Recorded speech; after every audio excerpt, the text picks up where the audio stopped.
Welcome back to the All Things Sports Podcast, your number one sports podcast. I'm your co-host, Small Town EP, coming off a historic Sunday of football where we had a record-breaking 5 game-winning field goals, some NFL MVP race statements, and the Los Angeles Clippers losing another game with James Harden in their lineup. ATS is back to give you the real in sports. This evening, I'm joined by the usual suspects. Kev, how you doing, bro? Good man, good. It's been a couple weeks. I think I had a COVID, dealing with some issues, trying to get my voice sounding okay. But I think we're back. I think we're good to go. And as always, your host, Mr. Heat and Five himself. And we'll get to the last 5 games for the Heat in a moment, but see you soon, June. Wait, Julian, how's NYC treating you today, brother? Cold, Say less. You ain't even got cold. to say I, nothing I else, had to man. break out my bubble jacket today. It was the Montclair joint, right? The Mont, yeah. Yeah, that Montclair. Thanks for letting me borrow it, bro. Yo, come on, man. Hey, what we said, Dave? If I got it, bro, you got You it. got it. I Hey, ain't gonna let's get lie. straight. I want to get straight to it, but if I was to get a Montclair, you could fit in my Montclair, but I can't fit in yours because mine would probably be a size or two bigger. So Hey, don't get it messed up, man. I wear XL. You might. So if you're saying you're a double XL, then I hear you. I hear you. Like I said, man, we had a record-breaking Sunday in football. Let's get straight to it. We'll start with Sunday night, though, since we got Kev on the pod. Last night, we saw the Jets drop another one. Another low-scoring game, another loss. The Jets went to Vegas. 12-16 was the final score. Zach Wilson had an interception, no touchdowns, 263 yards. I don't even want to talk about Zach. I don't really want to talk about the Raiders right now. My question, and I'm going to direct it to Kev first. Is it smart for Aaron Rodgers to come back this season if he indeed is healthy and medically cleared to play? I think that's all just based on where the Jets are at that point in the season as far as the playoff picture looks right now. 2 weeks ago, I would have said absolutely. We were sitting at 4-3. Uh, Dolphins had just lost. A week ago, before Monday Night Football, I would have said 100%. Because we were sitting at 4-3. Dolphins, Bills just lost that week. You go into the Chargers game with a game that if you win, you really basically control your own destiny at that point of the season from there on out. Um, and you put up a stinker on offense, and then you follow that up with another stinker on offense. So now you're at the point where it's like, okay, does it make sense? Does it, like you just asked, does it make sense? And I think it only makes sense if it makes sense. If the Jets are, I have no questions any week going into Jets football about how the defense is going to play. They've come every week. They've shown up every week, and they've done their part. Um, it's been the offense, and this week, I know last week you guys talked a little bit about the offensive line. Offensive line showed up yesterday. Max Mitchell held Max Crosby in check. Didn't have any sacks on Zach Wilson. Joe Tippmann did a great job on the offensive line and allowed zero pressures. Offensive line did a great job yesterday, I thought. Um, and at this point, you can only really look at one common denominator, and it becomes, can you get into the end zone? And to this point, they can move the ball. They move the ball well, and then they get into opponent territory, and the offense looks like they forget what they're doing. And so, if you're at a point in the season where you're still hovering at 500 and you still have a shot to get into that wild card spot, then I think it makes all the sense in the world for him to come back and have a guy under center who you can really trust and believe in. Let's go. And hey, I mean, your defense was keeping you in there. It seems like your defense keeps trying to keep you in the game and bail you out, and your offense just seems to counteract everything that they're doing. Quentin Williams, I mean, he's one of my favorite players, not only because of the meme that he has from years ago when he came into the NFL, but I mean, the tackle for a loss. I think it was like two solo tackles, half of a sack. This guy was getting double teamed all night, pause, and he was evading, getting through each and every double team. But it just didn't seem like your offense wanted to back him up. Really, I think Zach Wilson is he needs to change his name to Zach Will Not. To be honest, June, what do you think about Aaron Rodgers returning before the season's over? To Kev's point, I'll piggyback and just say that if the Jets put themselves from now, within the next 5 weeks in a position where the playoffs are a promising thing. And, of course, right? This is why you got him. You guys, you didn't give up, everything for him, but you gave some stuff up, and you went all in on this season as far as what you expected and what you wanted. So, yeah, if he's healthy and medically cleared, and you guys are in a prime playoff position for sure. Now, am I confident watching Aaron Rodgers behind that offensive line, regardless if they're a playoff team or not? No. Um, but he knows what comes with that. You know what I mean? He's watched the team, he watches the film, he's with the team and on the sideline, so he understands everything. And at the same time, Aaron Rodgers is the type of player that once he comes in, like, system changes, right? Everything changes and things just get more positive. Guys just play better. Things will get figured out. So right now, you mentioned that offense just kind of bummed the last 2 weeks, and lack of creativity, lack of letting Zach Wilson do his thing with play calling. I think Nathaniel Hackett needs to be looked at as far as like, what's going on with this vanilla offense. Of course, you're not going to beat, the Chargers offense with that vanilla play calling. And the Raiders, they have nothing to lose essentially, but everything to gain by, playing for their coach and playing hard for each other. So the Jets right now are playing very uninspiring football, at least on the offensive side of the ball. And it wouldn't be something you would like to see Aaron Rodgers come behind, but that his impact and who he is as a player, if healthy, is going to do, enough to help them out at least. So yeah, if he's medically cleared, for sure. There it is. Tonight, right now, live, game just started. Denver Broncos at the Buffalo Bills in Orchard Park. We're actually about 3 minutes into the game, and the Denver Broncos are up 3-0 already. So this makes the pod a little more interesting, right? Two questions regarding this game. June, I go to you first. Straight up, will the Broncos knock off the Chiefs and then the Bills in back-to-back weeks? Whew. Shit, no. But I think this will be an entertaining game for a little bit, and then I think we'll see Buffalo, take care of business. We're used to seeing Buffalo come out and play down to their opponent, lose to teams that they shouldn't lose to, i.e. the Jets, i.e. Uh, uh, a couple weeks ago they had another blunder. Sorry, but yeah, I mean, they're at a point right now sitting at 5-4 on the season where they can't lose games like this, especially against AFC opponents that shouldn't make the playoffs. Denver obviously season is quote unquote alive still, but we know what type of team that is. For Denver to go into Buffalo and get a win would say a lot about the coaching situation going on and the quarterback play. Again, I don't see that happening tonight. I do think Buffalo takes care of business, understanding their circumstances and where they can put themselves with a win and where they'd fall to with a loss. Um, we're gonna have to see Josh Allen be Josh Allen tonight, right? And Stephon Diggs, guys that have that marquee name, are gonna have to step up and make plays to bring it home. I see it being very possible personally, but I mean, we all know that I am a Josh Allen hater at this point in my life, and I just don't trust him. I mentioned in our group chat earlier, I think that he tries to be a star and he tries to be a Patrick Mahomes. He tries to be a Joe Burrow when he really just needs to and focus on being a game manager. Personally, I love that you brought up the coaching staff. Hey, Kev, how close is McDermott to the hot seat at this point? I mean, if they fall out of the playoff race, I think he's done. Because at that point, I mean, you've gone into you've made playoff runs with this core pretty much, right? Like the same core that you've got.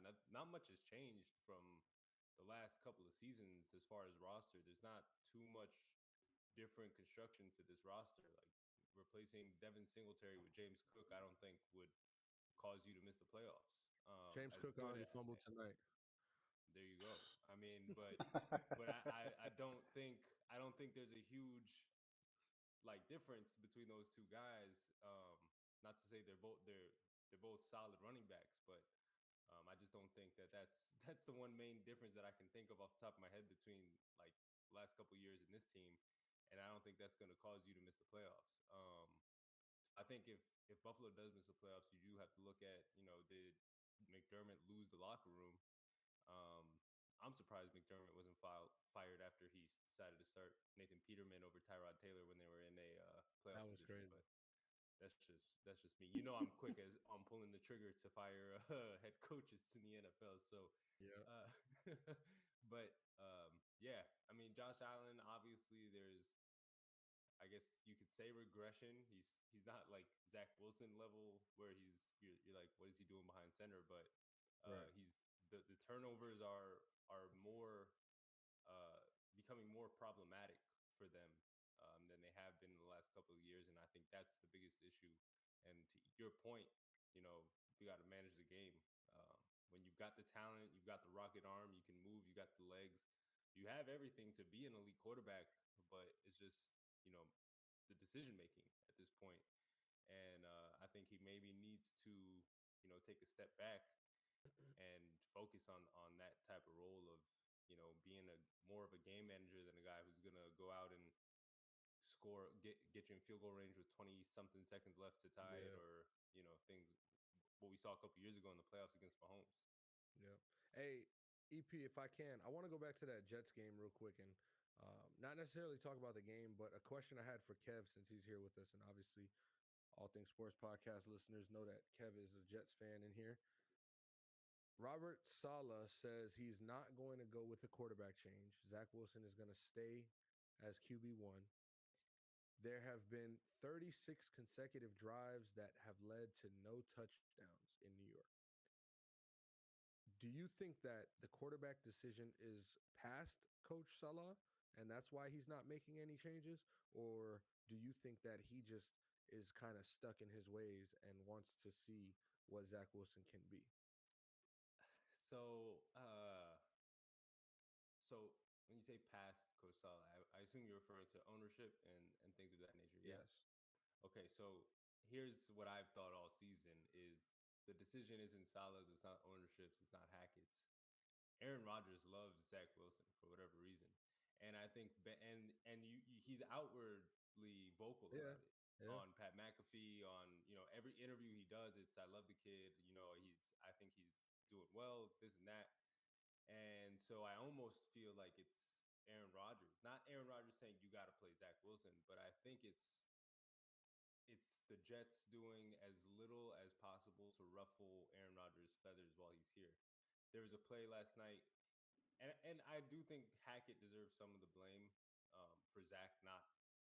Zach came out last night, and I thought he was going to have a great game.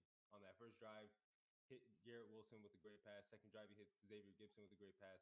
I thought he was going to have a great game. They came out on a drive where Dalvin Cook had a great first down run, got him a first down. And then they went 3 straight runs and got stuffed on the last 2 to pick up a first down.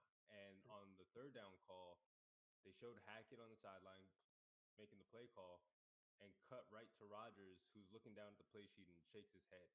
And so there's things that I think in this offense are going to change if Rodgers does come back this year, as far as Aaron's going to be able to have free reign over, do whatever he wants. And I think we're seeing a lot of what people have said of, Rodgers made Hackett could be very true. And I think, obviously we'll get to see that when the time comes. But as of right now, it looks that way. Going back to what Hackett did in Denver last year to what Hackett's doing right now with this offense. And obviously it's not who he planned to have under center. But as far as your I will say question, this, not to cut you off, but the narrative for Hackett, Rodgers making Hackett is out, and it's fair and respectable. But Hackett's other quarterbacks were Russell Wilson and Zach Wilson. Well, I don't know if it's a Wilson thing, but I do know that Russell Wilson has been, the jury was out on him as far as was Pete Carroll, the reason Russell Wilson was because who he was. And so we clearly see Russell Wilson isn't the same quarterback from 2012, 13, 14, 15, 16. And yeah, Hackett had a horrible tenure last year there. Sean Payton's over there. So what's the excuse now? You know what I'm saying? And Zach Wilson has been horrible to start his career. And as bad as he's been, he hasn't been as bad as we've seen him this year. So I just don't know if Hackett is the guy to blame. You know what I'm saying? Like, shit, I do understand he played, it's Aaron Rodgers first and foremost. But, Russell Wilson and Zach Wilson are showing that, like, what are they?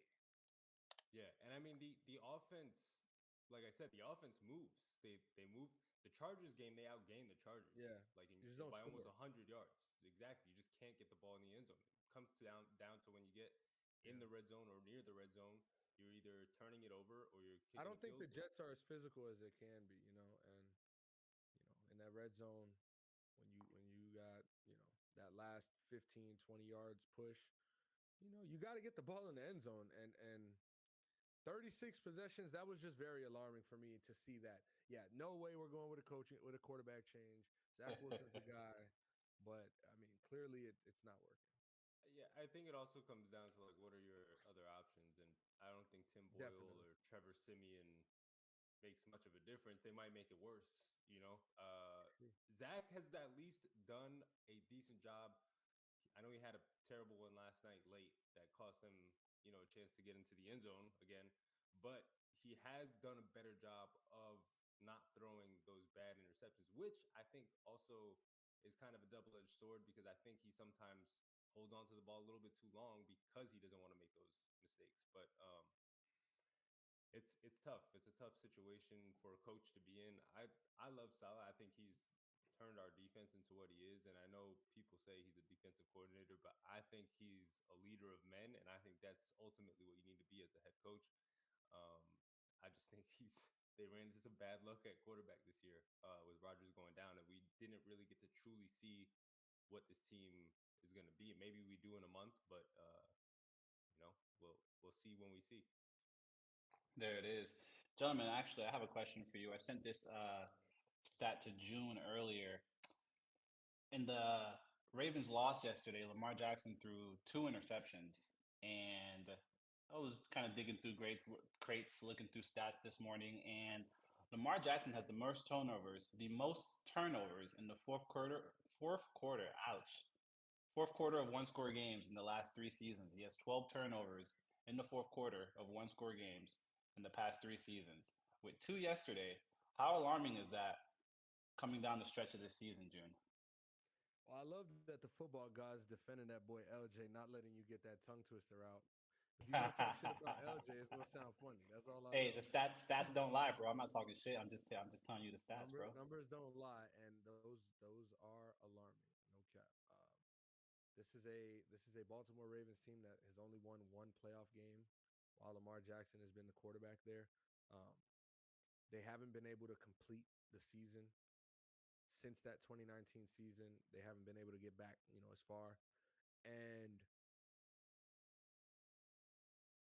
as alarming as that stat is, I think it's a nitpicky stat because there's a lot of factors in that stat. And a stat is a stat, and the numbers say it. And we've seen it. We see the Ravens come January. But I think this team this year is a different team. And you brought up also, they have losses to the Colts and the Steelers in those situations. Uh, but there's got to be some figuring out. The Colts game was early. It was week 3. They game plan probably for Anthony Richardson and Gardner Minshew to start it. Like there was just a lot of factors, and I might sound like I am giving excuses to the Ravens, and I think rightfully so. They've deserved that by the way they've played this year. Should they have won yesterday? Yeah, but for them to be sitting at what are they? Only 2 losses right now. Three losses. Three. 3 loss. That's That was their crazy. third. Mm-hmm. Okay, sitting at 3 losses. A top team in the AFC. I don't concern myself too much with that stat. I think that Lamar Jackson understands what's at the helm. That defense is maybe second to 2, and that team that they lost to yesterday with Myles Garrett headlining, right? So um, I'm not worried one bit about that Ravens team. Hey, it comes down to one-score games, especially in January when we do see them in January. Three losses this year, all by one score. Kev, what do you make of it? Uh, so I think they had a huge blow yesterday with losing Marlon Humphrey, and I think that's ultimately the reason that Deshaun looked so good in the second half. Is They were down their top cornerback, who's one of the best in the league, and Deshaun was 14 of 14 in that second half, and Yeah. I don't think that's an accident. I thought it was unfortunate for Baltimore because the game they should have won, like Julian said, it's a game that they should have won. But when you can't get stops on the defensive side of the ball, especially in the passing game, from a guy who started the game, I think he started the game like what 1 of 9 for 19 yards or something like that. Threw a pick in And his then first pass. yeah, I mean, and then you turn around 14 to 14 in the second half. You could call it Right. progressing to the mean. You can call it whatever, but I call it Marlon Humphrey went out and your secondary was kind of in shambles for the rest of the game. So it sucked for Baltimore. I do think that they'll bounce back. I think Lamar is he does so much on the field that, and the ball is constantly the ball is constantly in his hands, whether it's a pass or an option play, and he's taking off, um, or he's trying to extend plays. That's not too surprising to me. That in those games, he does look like he tries to do more than needed sometimes, but that's because he can.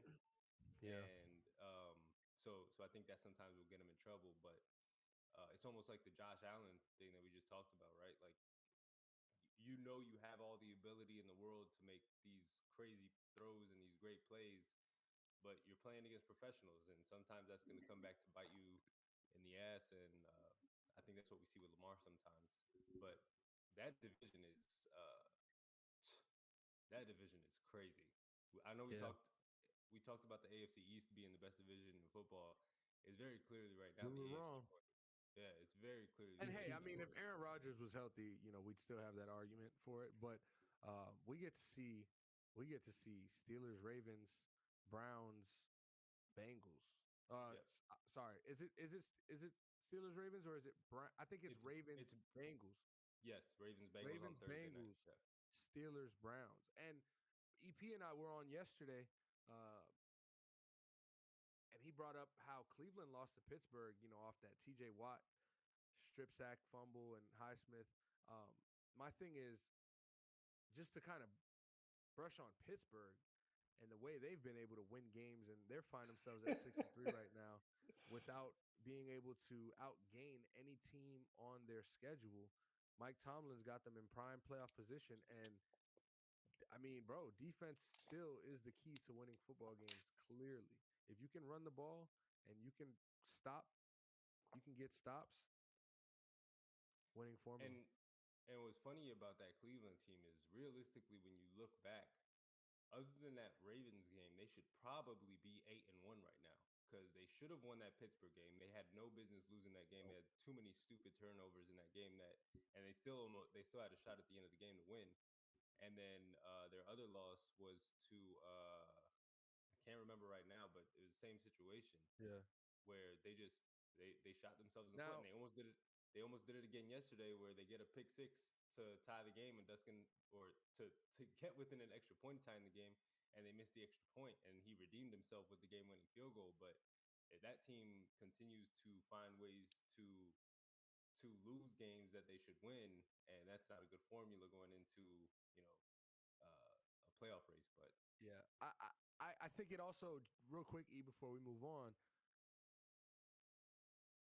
that Pittsburgh game was the game they lost Nick Chubb, right? yes, And Hmm.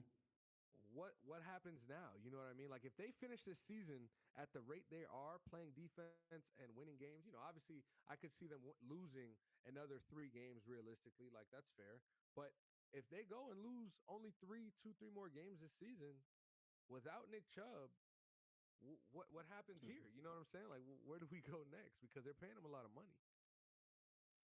There it is. yeah, There it is. There I it is. think And I think Nick Chubb is a free agent after this season. So it was a bad timing for him to get hurt, unfortunately, because he's probably going to come back on a 1-year prove it type, non-guarantee type thing. Yeah. Hey, guess what? Um, I'll sign Nick Chubb for a 1-year prove it deal on my team, boy. and he did. Yeah. Since he's been in the league, he's consistently every year been the best running back in the league. He's going to give you production. You don't have to worry about him falling off. So it was unfortunate to see, but hopefully he bounces back next year. Yeah, I'll definitely take him on my team any day of the week, twice on Sundays. And, they need him, especially on Sundays. Update on this Broncos Bills game. Josh Allen has thrown a pick in the first quarter. Look at that. I don't think I'm a Josh Allen hater anymore. I'm just think I'm a realist at this He point. said I'm a Josh Allen realist. Let's move on to the hardwood court in basketball, gentlemen. This was a conversation that stemmed off of social media, Kev, and kind of leaked into me and June's group chat, and it surrounds the NBA draft class of 2019. And Oh, brother. I'm gonna give you, yeah, I'm gonna give you three names, and you tell me who the best player of that draft class is. R.J. Barrett, Zion Williamson, Ja Morant. Okay. We've been 10 games into John Morant's suspension, and people are already talking about RJ Barrett being the best player of that class. Let's not forget who John Morant is. There's a reason why that team is so bad right now without him. And they've been a top 2, 3 seed every year with him the last couple of seasons. So um, it's just it's silly to me. It's 10 games in. Knicks fans are gonna do what Knicks fans do. Uh, I don't even necessarily think RJ is better than Zion. I think RJ's had a great start to the season. I think RJ. I think he's a great basketball player. He's a great defender. His shot looks like it's coming around from three, and if he can make that consistently, then great. All the more power to him. But he is not Zion. He is not Ja Morant. Those are number one guys who, as long as they can stay healthy and stay out of trouble, I mean, we know who they are. And so I think, it's, I don't know, it's just a silly conversation to me. It's very obvious who's one. Like there's a two, 1, 2, and a third, and RJ's a third. And being the third best player in your draft class when those two guys are 1 and 2 is not a bad thing. Um, it's not a negative thing. Nobody's talking bad about RJ Barrett, but it's just what the facts are. We've seen Zion be an all-star. We've seen Ja be an all-star. RJ Barrett hasn't made an all-star team, and I don't think he's going to this year either. So, um, yeah, that's what I got on that one. Yeah, I also I don't think it's necessarily a fair conversation too, because to Kev's point, like, is this Zion Williamson and John Morant we're talking about, or should I say Demetrius Jamel? Um, you know, best player on your team, all-star appearances, most improved player. You know what I mean? Zion Williamson, when we see him when he's healthy, he's a 2010 guy. RJ Barrett, having yet to make an all-star game, having finally come around that corner to be able to, play pretty good in the playoffs. The Knicks aren't even a playoff team 2 years ago. You know what I'm saying?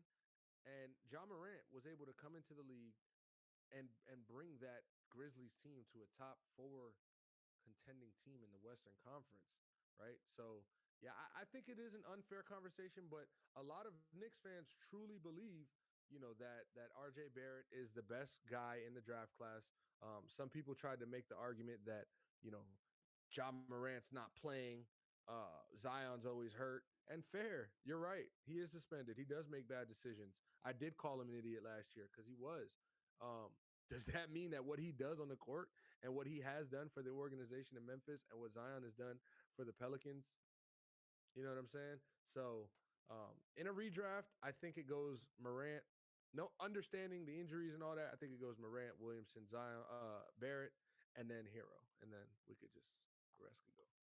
Yeah, and all this hoopla today, just for RJ Barrett to be pronounced not playing just before game time tonight. The Knicks are He leading the ran Boston. from the smoke. Hey, so it looks like all 4 of those top players from that draft class are out right now. So except for Zion, really, Zion's the only one playing, That's funny. which is kind of the, funny. Yeah.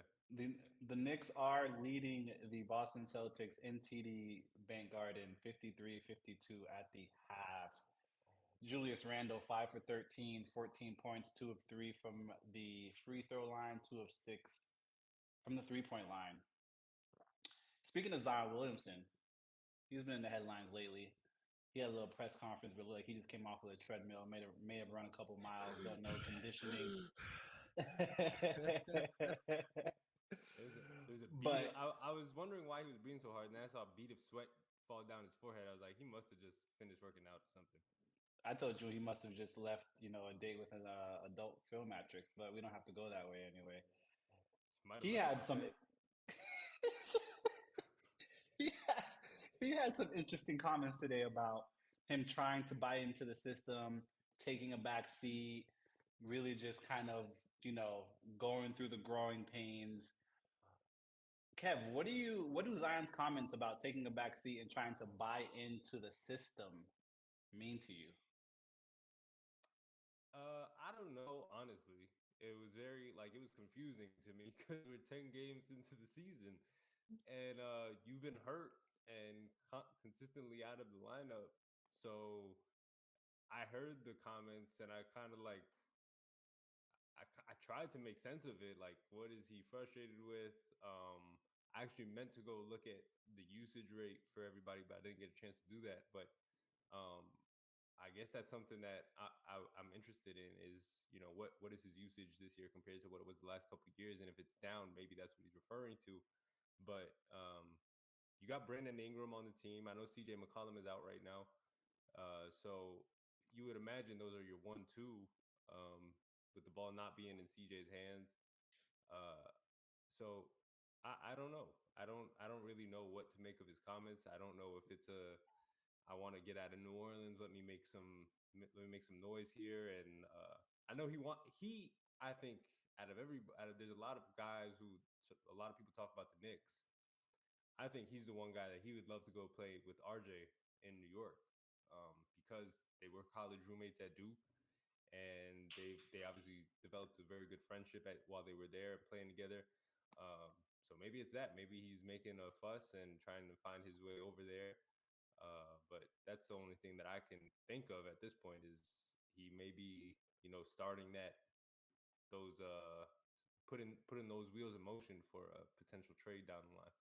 Yeah. Hey, maybe he just wants to head over to Memphis and play with his high school AAU buddy and John Morant when he gets back to the court. We'll never know. He did make those comments last year about how nice it is to be in New York and how cool it is to play in the Garden. I'm only doing these gestures. This is how he was looking when he was answering the questions.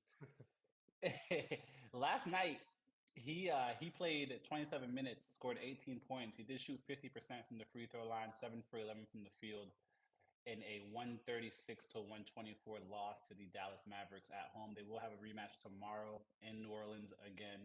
So we'll see how that pans out. Can I say June, something? yeah, Yeah. absolutely. What do you think about Fuck his all comments? that, man. Fuck all that. Kev, it's exactly the latter. This is the start of Zion Williamson's end in New Orleans. He's given it a try. He's got his deal. He's been hurt. They've dealt with him. He's got, good talent with him. CJ, Brandon Ingram. It's still not working. He doesn't seem happy. It's 10 games in, and these are the comments that your franchise guy is going with. Never a good sign. And so obviously, every organization is run differently. And I feel like some have better PR teams than others. You don't see guys with the Miami Heat really coming out and saying some crazy shit. And then when they do, they typically get dealt with or dealt at that. So yeah, I think this is something that he understands who he is, right? When he talks into a microphone, everything he says is going to be broadcasted everywhere.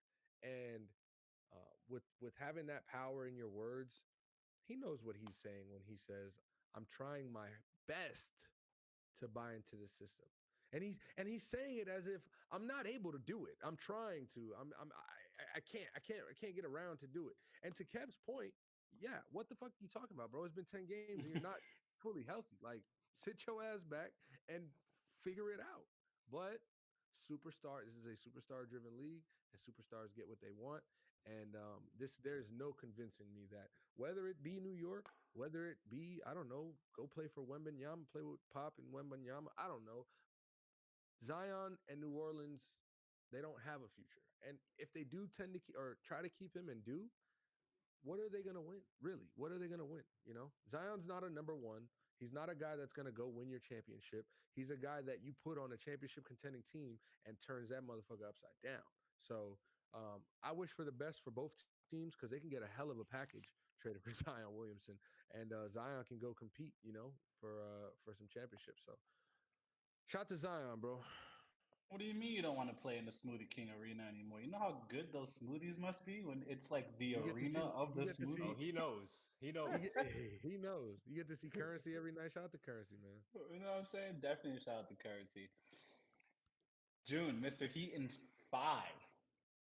And in the last 5 games, they haven't lost any of them. They're 5-0 and starting 1-4. You and Kev are loving this, I'm sure. June, tell me what has worked well in these last 5 games for Miami. I think it's simple. Kev, I got one word. Bam. Look, man, Tyler Hero went out. Shout out to O'Day. I tweeted him on Twitter, man. And him and I, Tyler went down versus the Grizzlies on that start of the road trip. And we just kind of were like, damn, I mean, Tyler's having a hell of a season so far, obviously 10 games in or so. And Tyler just came out hot and showing his scoring ability, his playmaking ability, his ability to navigate the offense this year. It's unfortunate that he went down, but I think that this is something very huge for Bam Adebayo right now in his career, where he understands who he is as a player and what he can do on the court. And we're finally seeing that, because for the last 2-3 years, we've been like, yo, Bam, bro, you're good. Like, you can do that. You can take that shot. You can make that, attack. You can be a little more selfish, but he doesn't. And he does it all for the betterment of the team, which we appreciate. Right now, our leading scorer and our main contributor on offense and our ISO guy is out, and he's going to be out for the next few weeks. Who's going to step up? Because we know Jimmy's going to coast, and give him that. Cool. Bam Adebayo is 20, what is he, 25 years old? 26, 25 years old or so? 26? Come on. This is your time to shine. This is where you can make your Hall of Fame case for, and hey, call me crazy or whatever the case is. I'm just saying, you're playing for the Miami Heat. Understand what type of power you have right now if you continue to play at a great level. So up your game, step up for your team, and do it for yourself as well, because you're going to get another contract out of it, right? Teams are going to love you. You're going to hopefully get that defensive MVP, or player of the year. And these are all things that Bam Adebayo strives for. He talks about this. This isn't Bam Adebayo isn't a guy that shies away from moments and doesn't like to. No, Bam Adebayo loves that attention and loves the spotlight, and also loves that people don't give him as much as he deserves, because he's scrappy. So Bam Adebayo coming and putting 20, 25, 30, 30 and 11, 24 and 11, these type of performances night in, night out is what he's going to have to do for this Heat team to be able to cope without Tyler Hero. And he's clearly capable of it. And that's the reason, in my opinion, the Heat have been on a 5-game win streak. There it is. I will say, you guys see Charlotte tomorrow in Charlotte in this NBA in-season tournament play. 3-3. You guys are 3-3 on the road. Hornets are 1-3 at the crib. And you guys did speak about a lot last year how the offense, in order for the team to succeed, the offense needs to run through Bam. Whether you have Jimmy on the floor, whether you have Laurie on the floor, the offense needs to run through Bam. And as of this point, he is averaging a double-double, 23.2 points, almost 10 and a half rebounds, and it seems to be working. Kev, what do you like about these last 5 games for you guys? I love Bam the last 5 games because, like Julian said, the 23 and 10 is impressive. It's not as impressive as what he's done these last 5 games, and it's on both ends of the floor. It's not just on the offensive end of the floor. He wants that defensive player of the year, and at this point, like there's I don't think there's a big debate. Like, he's the best defensive player in the league, and that's like he can guard 1 through 5. I don't know the stat right now, but I know before the San Antonio game, he had 25 plays in isolation. Other teams have isolated Bam Adebayo 25 times. That resulted in zero point 0.2 points per possession per isolation. Like, a ridiculous number for a big to be able to hold anybody to.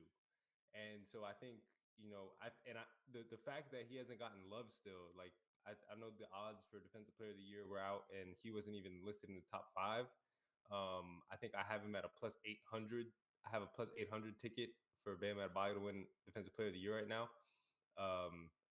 Like, he should be getting a lot more attention for what he's doing, and because of also what he's doing now on the offensive end.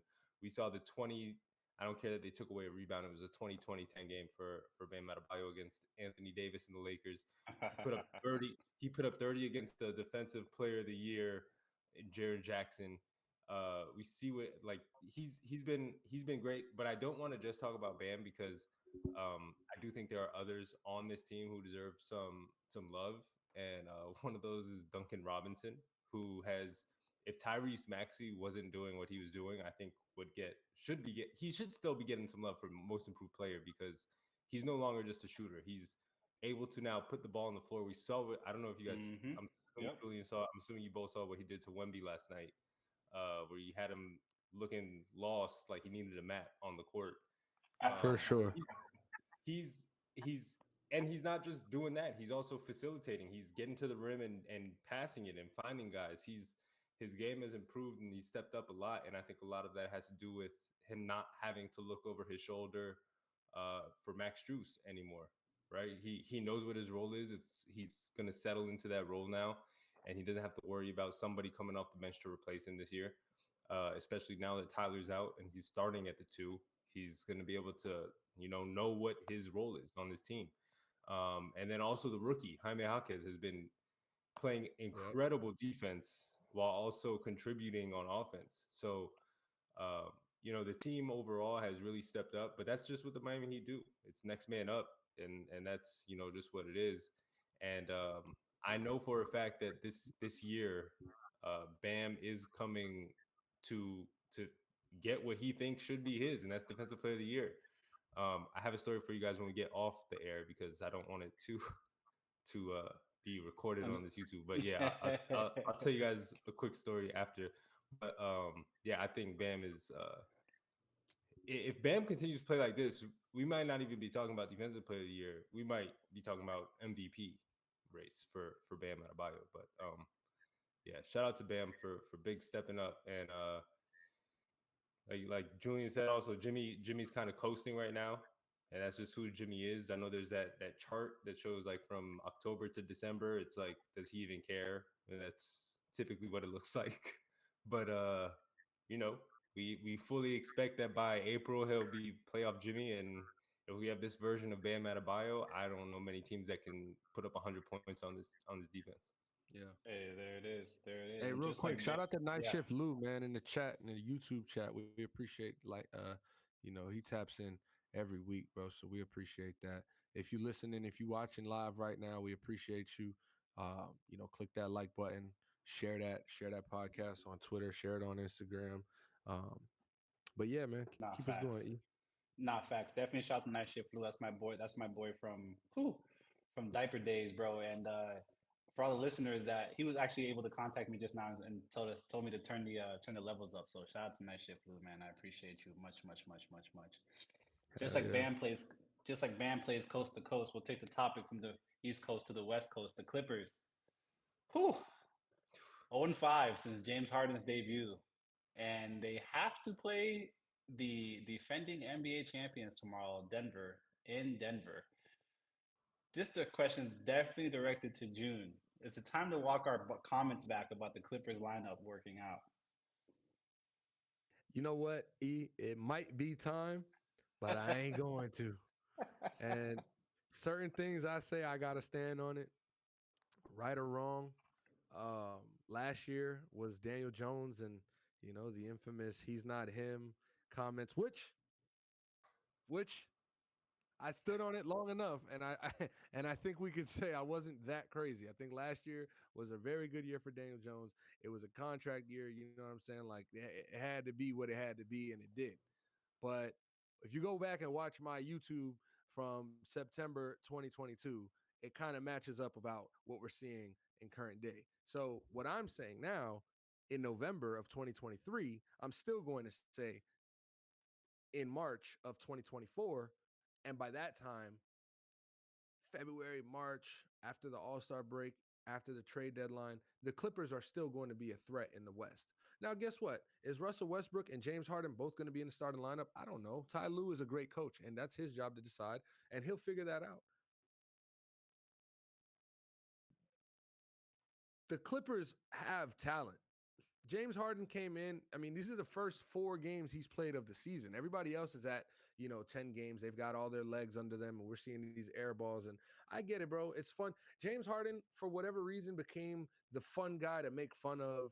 The, NBA Twitter and social media has become such like a a laughable place where we don't take shit serious anymore. You know what I'm saying? We don't appreciate greatness as much as we should from certain players, and we don't take other players serious. And we figure it's the best thing to do is just to clown them and find something about their personality, find something about Yeah. what they do on their off days for us to make a joke out of it. And hey, I retweet shit. I like shit. It's funny. It's funny. Jokes over facts every day. But at the end of the day, we sit here and we take our time seriously throughout the day to talk about sports and to talk to people about what we feel. We don't come up here just to talk about memes we saw and making the next joke. So for those who forgot who James Harden is and was to this league, I think they should be reminded. And, not everybody has to like him. He's not a very likable guy. I'll say that. He's not for everybody. And he does certain things that make you question what the fuck is James Harden going through right now. But James Harden is still one of the best players this league has ever seen, ever. And he has talent around him right now to be able to show as far as he can go. And guess what? Am I saying the Clippers are a finals team this year? No, but they're a playoff team, and I think they'll contend in the West. As long as they don't play Luka Doncic and the Mavericks, I think they'll be okay. Kev, you didn't make any comments about this, so I will ask you actually the same question that I asked Ev the other day. If this doesn't work out this year and Clippers don't make the playoffs, I know they're heading into a new arena last year. Does Tyler stay in LA? Does he want to deal with the drama that this lineup could possibly bring?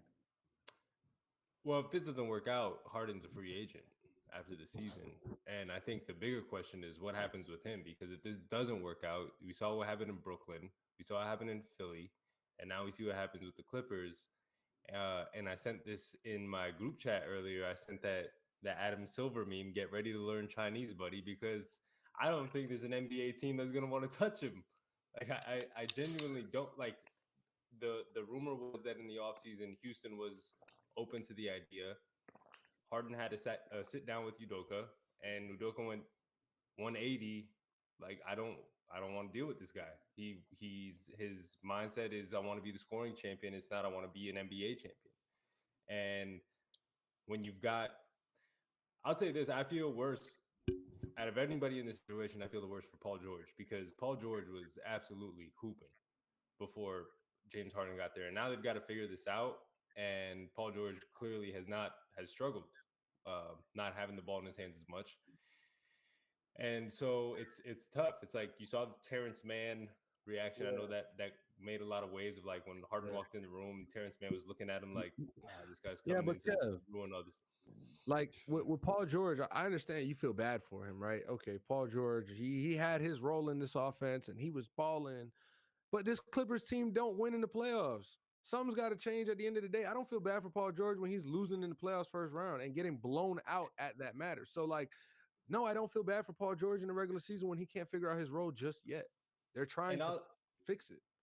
I'll also say, I actually lost. I think it was today when I first saw the clip, but I lost a ton of respect for that Clippers organization and team, and a few of the guys who are still there from the bubble after the Lou Williams comments came out, because I that didn't see is that. some loser activity. I didn't What see he that. What said, happened? that they were in the bubble and they started hearing rumblings in the bubble about how the championship wasn't going to be respected, so they kind of took their foot off the gas. So you were up 3-1 in the conference semis and decided you had enough and you just wanted to go home. So let's just blow this lead to the Who said Nuggets. that? Lou Will said that on Trey Young's podcast. You know, And so Trey Young has a that just, podcast? yeah, everybody does. But that just speaks to like the culture. Like Kawhi and Paul George were there during that time, and they're still there now. And those are your leaders. Like, you're not LeBron James won the championship that year. So obviously, you know, there's something to winning that championship. It's not like everybody was like, oh, let's take our foot off the gas, let's not play yeah, as hard. Bro, look, if I don't care if it's shuffleboard, if I'm in the competition, I want to win. Like, yeah, I don't care if it's a pickup basketball game with my friends. Like, I don't care if the outside isn't going to respect the championship, which I don't think is true either. I think you have like you said, it's funny to make jokes on Twitter and it's a good time to talk about the bubble boys and things like that. Mickey But Mouse ring. yeah, like they they went into an atmosphere where it was strictly about basketball. It wasn't the crowd. There was nothing other than basketball. Who is the best basketball team in this bubble? And it was the Lakers ended up beating the Heat in the finals. And I don't think if the Clippers won a championship, I don't think Paul George would feel bad about it. I don't think Lou Will would feel bad about having a ring. Like so that mentality to me was just, and the fact that you would even publicly come out and announce that to the world, like you were going to do something there. I don't, I don't know what he was thinking. I don't know his thought process on that. But yeah, I think that speaks something to the Clippers and their culture and that organization and the locker room. Yeah, I think this all started back when in that bubble, Devin Booker in the playing games or whatever. Devin Booker hit that game winner on them, and they got that meme of him hitting a J over Kawhi and Paul George on the floor laying down. So I don't know. We kind of birthed the Suns and lost the Clippers all in one. I know I mentioned that there was the Knicks were beating the Celtics at the half. About halfway through the third quarter, Celtics are back up by 360-63. You have the Wizards blowing out the Raptors in Toronto 80-58. The Bulls down to the Bucks 41-52. Which one of these matchups interests you the most, June, I tonight? mean, it's got to be New York, Boston. I mean, these are two teams in the East that this is a potential playoff matchup right here. Um, Obviously, hopefully for both of their sakes later in the playoffs, because I don't think the Knicks team is going to fall to like a 8th seed, 7th seed. They look like a 5, a top, possibly a top 4. I'd say I find them in the 4 to 6 range right now, as things look. And this Boston team is a 1-2 seed, the way things are put right now. Um, by that, I mean, hey, listen, I think that this is going to be a good game, but we got a long season to go. And again, these aren't these aren't the same lineups we're going to see in the playoffs. These aren't the same guys on all rosters that we're going to see in the playoffs. So I take it with a grain of salt, but it is a good gauge to see what your team looks like against, a healthy Celtics team. If you're the Knicks and vice versa, because everybody's out there tonight except the number 3 pick of the 2019 draft, all ACC all freshman player of the year, or RJ Barrett. But And they're going back and forth right now in TD Bank Garden. The Celtics 4-0 at home. Let's see if the Knicks can knock off the Celtics for the first time in the TD Bank Garden. The late night they game won't. tonight. That's hate. The late night game tonight. Cavs, Donovan Mitchell heading over to Sacramento to take on De'Aaron Fox and the Sacramento Kings. He's coming back. Fox is back. Swiper. Averaging 31.3 points a game to Donovan Mitchell's 29.5. I think this one is going to be a shootout. This will be one of those fun late night. You might pass out if it's interesting enough. You might just stay up for it. Kev, what do you like about this matchup between the Cavs and the Kings tonight? I think it's gonna be a good game as far as like you get you get De'Aaron Fox back. Sacramento tends to always have exciting games. I like watching their games. I was watching their Golden State game when Clay hit that dagger with 0.2 seconds left. Shout out to League Pass. It's got me tuned in every night to a different game, and it's a fun team in Sacramento, especially when they're in Sacramento. That crowd, especially when that team is good, is always good to get them going. And then you got Donovan, who always seems to show up for big games. So I'm excited to see Donovan. Excited to see Max Strus. I'm always keeping an eye on the former Heat guys, especially guys who have played big roles for us. So excited to see what Strus does. Real quick, I just want to talk about the Celtics Wow, for 1 second. what a big role Strus had for us all season and not in the finals. Goddamn shame. Well, that's just the Max Strus experience, right? He came out game 1 firing on all cylinders, and then the next 5 he's shooting like 20% from 3. That's just what you get from Max Strus. Go talk about the Celtics, please. so I think the Celtics, they're either going to get to the playoffs and Jason Tatum is going to be absolutely gassed, and they're going to be a 1 or 2 seed and have as early as a second round exit because of that, and because they have zero depth on their bench, like Sam Hauser and Peyton Pritchard being their 2 main guys off the bench. is not going to bode well for them come playoff time.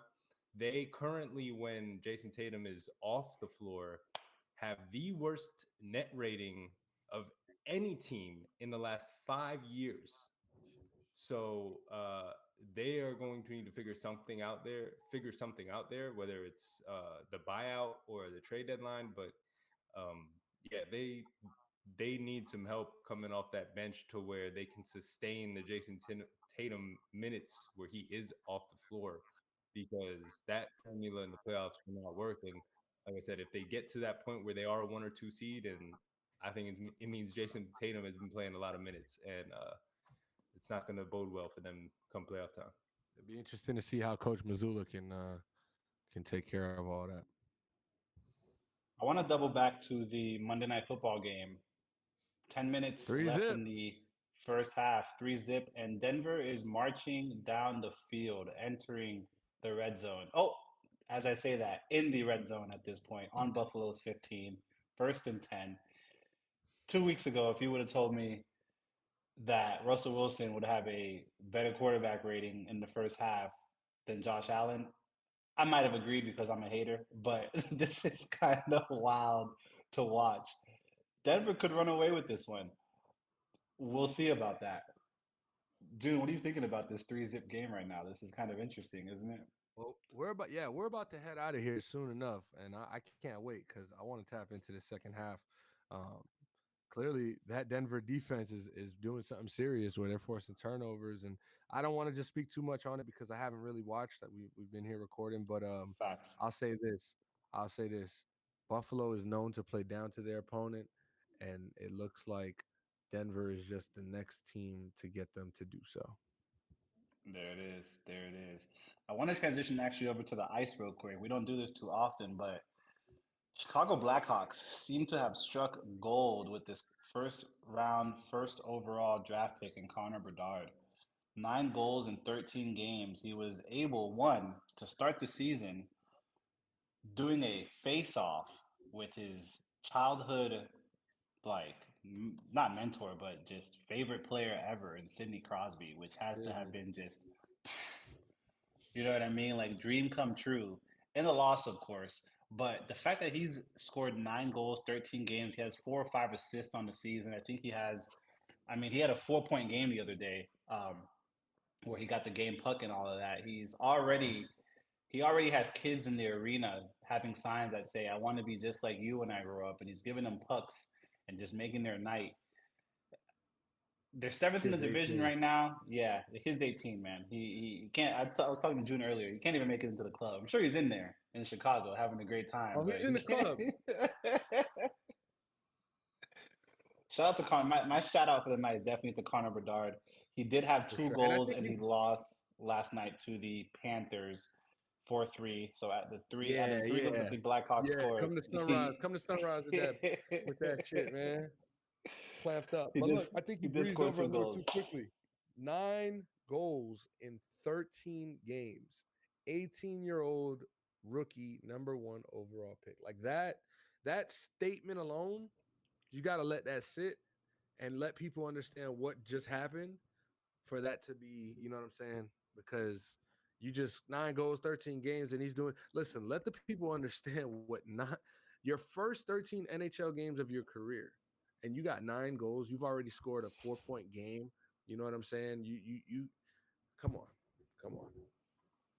Their We haven't next seen this is game, like LeBron James esque, basically for facts, the NHL. If you guys need perspective, facts. Their next game in 3 days against the Lightning, who they actually just beat in Tampa Bay 5-3 a couple days ago before they took the loss to the Panthers in Sunrise. The Lightning traveled to Chicago. Should be a very interesting matchup there. June, you got any closing thoughts before we get out of here? um, you know what? I just say appreciate life. That's all I got. I like that. I like that. I will shout out the Duke Blue Devils. Took a loss the other day to Arizona. College basketball is starting, but yes, they took a loss, 5-point loss at the crib to number 12 ranked Arizona, who is creeping up into the top 10 right now. I think we'll be okay. I want to shout out to John Shire. they just hired or promoted a new assistant coach who I saw some clips of him practicing and working out with the team and running scrimmages, and he's intense. He's friendly. He's a player's coach, but that Yeah. assistant coach is intense. Isn't he's so intense that he was mic'd up for the Duke Blue Devil Instagram and he cursed. I'm sure that he was trying not to, but he That's cursed, hilarious. and that's the type of energy that we need around here. Need Kev, it. what you got before we head out of here? Uh, Go Heat. And I did forget one person when I was shouting out the Bams and the Duncans and Jaime Jaquez. Shout out to Kyle Lowry also, because stepped up big time He the did. last two games he played He in. did. He deserved that rest day in San Antonio tonight. And also, it's funny because last year the way that the Panthers and Heat season mirrored each other, where they were 8 seeds who got to the finals.